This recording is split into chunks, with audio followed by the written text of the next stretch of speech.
नमस्कार, welcome to my channel self made tutorial. जैसे कि हमने पहले कहा था कि मैं बहुत जल्द ग्रामर और ट्रांसलेशन का एक वीडियो सीरीज लेकर आऊंगी। उसी को अपने वादे को पूरा करते हुए आज मैं लेकर आई हूँ अपने सेल्फ मेड ट्यूटोरियल पर ग्रामर सेक्शन का एक पार्ट है जो एडवांस ग्रामर के अंतर्गत आता है। वो है डायरेक्ट इनडायरेक्ट स्पीच। डायरेक्ट और indirect speech. Direct indirect speech को क्या कहते हैं? नारेशन भी कहते हैं। आपने 10th और 9th में पढ़ा होगा, जिसको आम बोलचाल की भाषा में नारेशन भी करते। नारेशन मतलब होता है नैरेट करना। नैरेट किसी भी वर्ड को, किसी भी सेंटेंस को नैरेट करना। ओके, उसी से जुड़ा हुआ कुछ पार्ट है। वैसे तो यदि आप अच्छे से समझना चाहेंगे तो इसके बहुत सारे रूल्स हैं। मैं आपको एक एक करके बहुत ही बेसिक तरीके से आपको बताऊंगी, ताकि आपको डायरेक्ट इनडायरेक्ट जितना वास्ट चैप्टर है उतने ही अगर आप समझ जाए तो गेम की तरह बनाएंगे, आपको मजा भी आएगा। तो चलिए आगे बढ़ते हैं। Direct indirect. डायरेक्ट का मतलब सीधे तरीके से, इनडायरेक्ट डायरेक्ट प्रत्यक्ष तरीके से, इनडायरेक्ट अप्रत्यक्ष तरीके से, यानी कि उसी वर्ड को थोड़ा घुमाकर बोलना। तो डायरेक्ट स्पीच क्या है? The actual word that a person said. जब कोई कहता है कि मैंने कहा मैं खाना खाऊंगी, तो मेरे ही वर्ड को, जैसे मैंने कहा मैं खाना खाऊंगी, या आई से आई विल इट, आई से आई विल इट, तो मेरे इस वर्ड को कोई हूबहू कहेगा आई से आई विल इट, तो इसमें कोई चेंज नहीं हुआ। तो ये हुआ direct indirect. Okay, indirect speech. When A speakers, जब कोई वक्ता कोई कथन देता है, यानी कि स्टेटमेंट देता है, तो जब उसके स्टेटमेंट को उसके शब्दों में न एक्सप्रेस करके उसके सारांश को अदर शब्दों में एक्सप्रेस किया जाता है। ओके, तो उसे कहा जाता है इनडायरेक्ट स्पीच। जैसे कि when speakers statement is expressed in his own words, not in exact word, then it is called indirect speech. Okay, आपको आ गया समझ में इनडायरेक्ट स्पीच क्या है? तो खैर ये डिफिनेशन बताया गया, थोड़ा थोड़ा समझाया गया है, तो बस आप समझ लीजिए कि डायरेक्ट क्या है, इनडायरेक्ट क्या है। आपको ज्यादा समझ में तब आएगा जब आपको एग्जाम्पल बनाना सिखाया जाएगा, तब पता चलेगा कि अच्छा ये किस तरह से इसको अप्लाई किया जा रहा है। तो किसी भी सेंटेंस में, जैसे कि एक सेंटेंस मैं यहाँ लेती हूँ, मैंने यहाँ पे लिखा है, फिर से मैं यहाँ पे लिख, जैसे कि ही सेज टू मी, फिर देखिए ये कॉमा हो जाएगा, ही सेज टू मी, वह मुझसे कहता है। और जो भी ये वर्ड रहता है, रिपोर्टेड स्पीच रहता है, वो इन्वर्टेड कोमा में बंद रहता है। जैसे कि आई एम योर फ्रेंड हुआ, इसको भी डबल इन्वर्टेड कोमा से बंद करेंगे। तो ये सेंटेंस देख रहे हैं। अब इस सेंटेंस में दो चीजों को हम क्लियर करेंगे। फर्स्ट क्या?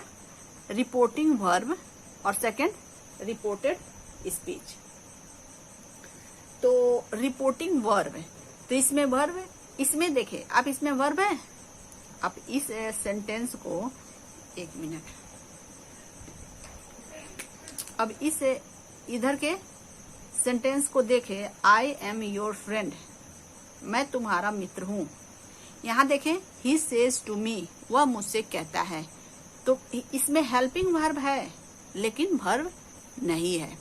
यदि आप समझ रहे हैं कि हेल्पिंग वर्ब क्या होता है, वर्ब क्या होता है, अगर नहीं समझ रहे हैं तो कोई बात नहीं, बस आप नोट कर ले, आगे मैं इसको क्लियर कर दूंगी। ये है ही सेज टू मी, वह मुझसे कहता है, तो इसमें वर्ब कौन सा है? ये सेज। सेज क्या है? वर्ब। और इसमें एम जो है, इसमें हेल्पिंग वर्ब है।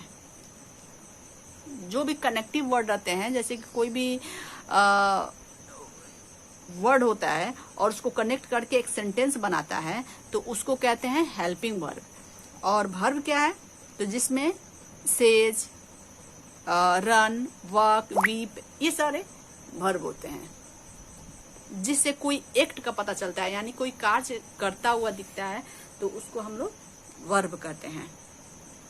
तो मुझे ये देखना था कि रिपोर्टिंग वर्ब क्या है।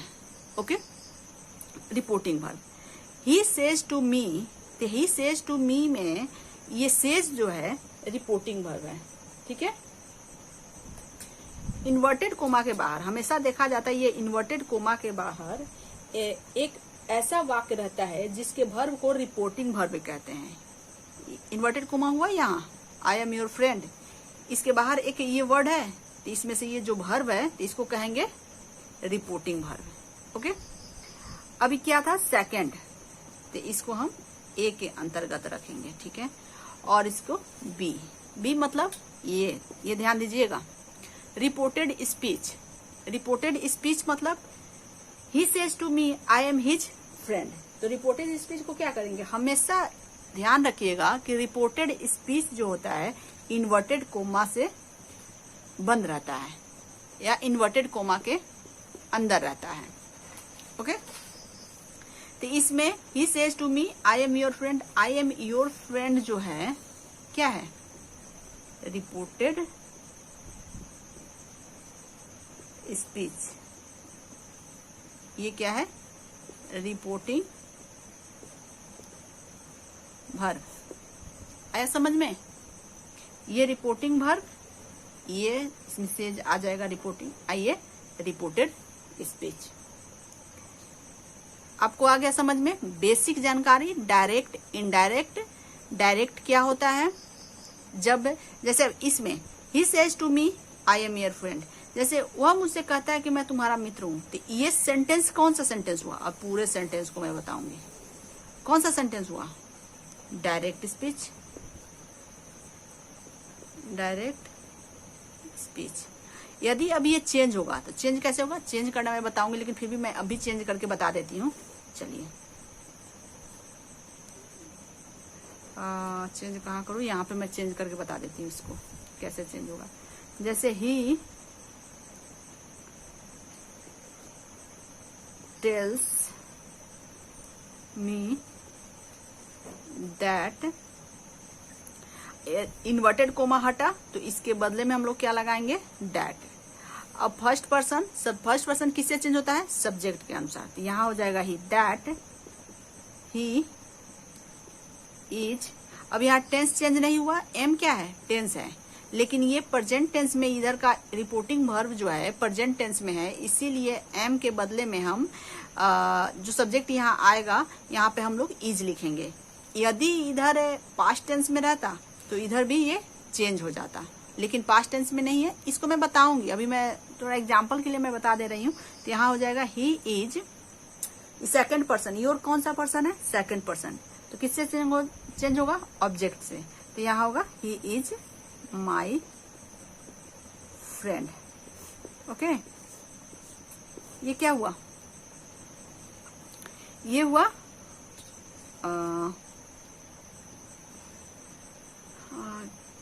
इनडायरेक्ट, इनडायरेक्ट स्पीच हो गया, ये हुआ इनडायरेक्ट स्पीच। तो अभी आपको ये समझ में आ गया कि डायरेक्ट स्पीच क्या है, इनडायरेक्ट स्पीच क्या है। जब सेंटेंस लिखते हैं तो उसमें रिपोर्टिंग वर्ब क्या है और रिपोर्टेड स्पीच क्या है। अभी मैं बताऊंगी चेंजिंग इनटू इनडायरेक्ट स्पीच। अभी तो मैंने ये चेंज करके बता दिया, लेकिन आप नहीं जानते होंगे, और जानते भी हैं तो अच्छी बात है, आपका रिवाइज हो जाएगा। अभी हम बताएंगे कुछ चेंजेज कैसे होते हैं उसके बारे में। ओके, चलिए देखिए, अब हम पढ़ेंगे change into indirect speech. Okay,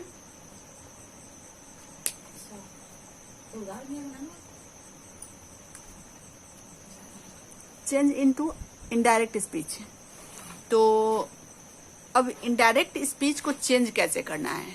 direct speech जो हम लोग डायरेक्ट जो सेंटेंस कहते हैं, इनडायरेक्ट जब कोई बंदा किसी दूसरे बंदे से उसकी शब्दों को अपने तरीके से उसके स्टेटमेंट को एक्सप्रेस करता है तो उसे कहते हैं इनडायरेक्ट स्पीच। अब आपका रूल क्या कहता है, डायरेक्ट इनडायरेक्ट का रूल क्या कहता है। सबसे पहले हम लोग चेंज क्या करेंगे, पर्सन चेंज करेंगे। चेंज ऑफ टेंस, उसके बाद से टेंस चेंज करेंगे। Change of other parts of speech, उसके बाद से other parts of speech change करेंगे। तो सबसे पहले हम लोग बात करेंगे चेंज ऑफ पर्सन का। ये 3 आप नोट कर लें, 3 आप नोट कर लें।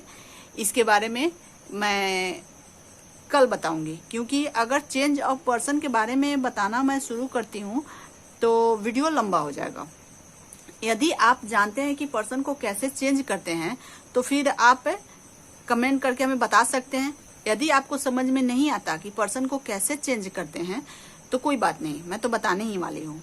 रही बात टेंस की, यदि आप टेंस जानते हैं तो अच्छी बात है, अगर नहीं जानते हैं तो हमें कमेंट सेक्शन के माध्यम से बताएं कि आप टेंस, अगर कोई कंफ्यूजन है तो मैं टेंस आपको क्लियर करूंगी कि कैसे बनाया जाता है, बताऊंगी। मैंने पहले टेंस इसलिए बताना जरूरी नहीं समझा कि मुझे लगता है ऐसे कि आप लोग कहीं ना कहीं आप लोग टेंस जानते होंगे। यदि आप टेंस की एबीसीडी से एबीसीडी को बिल्कुल नहीं जानते, तब तो आपको जब डायरेक्ट बनाएंगे तो आपको टेंस चेंज करने में बहुत परेशानी होगी। इसीलिए आपकी जो भी परेशानी है, क्योंकि हमने ये क्लास जो स्टार्ट किया है वो इसलिए स्टार्ट किया है ताकि आप बेसिक रूप से, बहुत सारे ऐसे बच्चे जो कहते हैं कि उन्हें इंग्लिश बिल्कुल समझ में नहीं आती, वो बिल्कुल नहीं बना सकते, एक सेंटेंस नहीं लिख सकते, उन्हें बेसिक ग्रामर की, एडवांस ग्रामर की कोई जानकारी नहीं है। तो इस कारण से हमने ये अपने चैनल पे ये स्टार्ट किया है। तो आप शर्माए नहीं, जो भी आपकी परेशानी हो वो आप हमें लिख भेजें, ओके।